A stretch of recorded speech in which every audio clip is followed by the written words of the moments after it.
നമസ്കാരം. കേരള രാഷ്ട്രീയത്തിലെ അന്തർധാരകൾ എപ്പോഴും കലുഷിതമാണ്. പ്രത്യേകിച്ച് ഇടതുമുന്നണിയിലെ രണ്ട് വലിയ കക്ഷികൾ തമ്മിലുള്ള അധികാര വടംവലികൾ മുറുകുമ്പോൾ, സാധാരണയായി ഭരണപക്ഷത്തിരിക്കുമ്പോൾ മാത്രം പുറത്തുവരാറുള്ള ഈ മൂപ്പിളമ തർക്കം ഇപ്പോൾ പ്രതിപക്ഷത്തിരിക്കുമ്പോഴും LDFനെ വിടാതെ പിന്തുടരുകയാണ്. പ്രതിപക്ഷ ഉപനേതാവ് പദവിയെ ചൊല്ലി CPIയും CPMും തമ്മിൽ ഉടലെടുത്ത പുതിയ തർക്കം മുന്നണിയിൽ വലിയൊരു രാഷ്ട്രീയ പ്രതിസന്ധിക്കാണ് വഴി തുറന്നിരിക്കുന്നത്.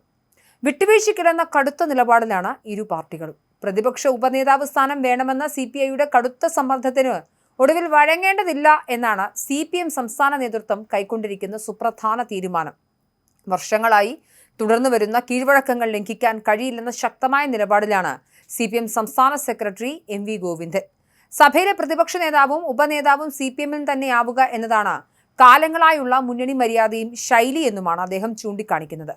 ഇതിന് ഉദാഹരണമായി VS അച്യുതാനന്ദൻ പ്രതിപക്ഷ നേതാവായിരുന്ന കാലത്ത് കോടിയേരി ബാലകൃഷ്ണൻ ഉപനേതാവായിരുന്ന ചരിത്രവും അദ്ദേഹം ഓർമ്മിപ്പിക്കുന്നുണ്ട്.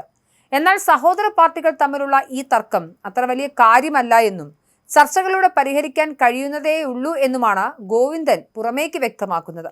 എന്നാൽ ഭായി ബന്ധമൊക്കെ പ്രസംഗത്തിൽ ഒതുക്കി തങ്ങളുടെ ന്യായമായ ആവശ്യത്തിൽ നിന്നും ഒരടി പോലും പിന്നോട്ടില്ലെന്ന് ഉറച്ച നിലപാടിലാണ് CPI സംസ്ഥാന സെക്രട്ടറി ബിനോയ് വിശ്വം. മുന്നണിയിലെ രണ്ടാം കക്ഷി എന്ന പദവിക്ക് അർഹമായ പരിഗണന പാർലമെന്ററി പാർട്ടിയിൽ വേണം എന്നതാണ് CPIയുടെ വാദം. ഈ വിഷയത്തിൽ അടുത്ത നീക്കങ്ങൾ എന്തൊക്കെയായിരിക്കണം എന്ന് തീരുമാനിക്കാൻ CPIയുടെ സംസ്ഥാന സെക്രട്ടേറിയറ്റ് യോഗം അടിയന്തരമായി ചേരുന്നുണ്ട്. വിഷയം ഇതിനകം തന്നെ പൊതുസമൂഹത്തിൽ വലിയ ചർച്ചയായ സ്ഥിതിക്ക് ഒരു വിട്ടുവീഴ്ചയ്ക്ക് തയ്യാറായാൽ അത് പാർട്ടിയുടെ അന്തസ്സിന് കോട്ടമുണ്ടാക്കുമെന്നാണ് CPIയിലെ ഒരു വിഭാഗം നേതാക്കളുടെ വിലയിരുത്തൽ. ആവശ്യപ്പെട്ട പദവി ലഭിച്ചില്ലെങ്കിൽ നിയമസഭയിൽ പ്രത്യേക ബ്ലോക്കായി ഇരിക്കണമെന്ന വിപ്ലവകരമായ നിർദ്ദേശം പോലും പാർട്ടിയിൽ ഉയർന്നു കഴിഞ്ഞു.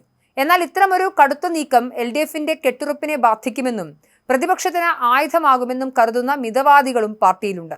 ഈ രണ്ട് കമ്മ്യൂണിസ്റ്റ് പാർട്ടികൾ തമ്മിലുള്ള ഈഗോ പടലപ്പിണക്കങ്ങൾ കാരണം ഒടുവിൽ പ്രതിസന്ധിയിലായിരിക്കുന്നത് LDF സംയുക്ത നിയമസഭാ കക്ഷിയാണ്. തർക്കം പരിഹരിക്കപ്പെടാത്തതിനാൽ മുന്നണിയുടെ സംയുക്ത യോഗം വിളിച്ചു ചേർക്കാൻ പോലും നേതൃത്വത്തിന് സാധിച്ചിട്ടില്ല. സഭയുടെ പതിവ് നടപടികളിലേക്ക് കടന്ന ദിവസം CPMന്റെ നിയമസഭാ കക്ഷി യോഗം മാത്രമാണ് നടന്നത്. തങ്ങളുടെ ആവശ്യം അംഗീകരിക്കാതെ മുന്നണിയുടെ സംയുക്ത യോഗത്തിൽ പങ്കെടുക്കില്ലെന്ന് CPI രേഖാമൂലം തന്നെ CPMനെ അറിയിച്ചിട്ടുണ്ടെന്നത് തർക്കത്തിന്റെ ആഴം വ്യക്തമാക്കുന്നു. സഭ തൽക്കാലത്തേക്ക് പിരിഞ്ഞ് പിന്നീട് ബജറ്റ് സമ്മേളനത്തിനായി വീണ്ടും ചേരുന്നതുവരെയുള്ള ഈ ഇടവേളയിൽ അനുരഞ്ജന ചർച്ചകളിലൂടെ പ്രശ്നം പരിഹരിക്കാനുള്ള തീവ്ര ശ്രമത്തിലാണ് മുന്നണി കൺവീനറും മുതിർന്ന നേതാക്കളും. വരും ദിവസങ്ങളിലെ ചർച്ചകൾ ഈ ചെങ്കൊടിപ്പോരിൽ ആര് ജയിക്കുമെന്ന് തീരുമാനിക്കും. എന്തായാലും മുൻപ് പിളർന്ന ചരിത്രമൊക്കെ CPIക്കും CPMനുമുണ്ട്. മുന്നണി മാറിയതും ചരിത്രമാണ്.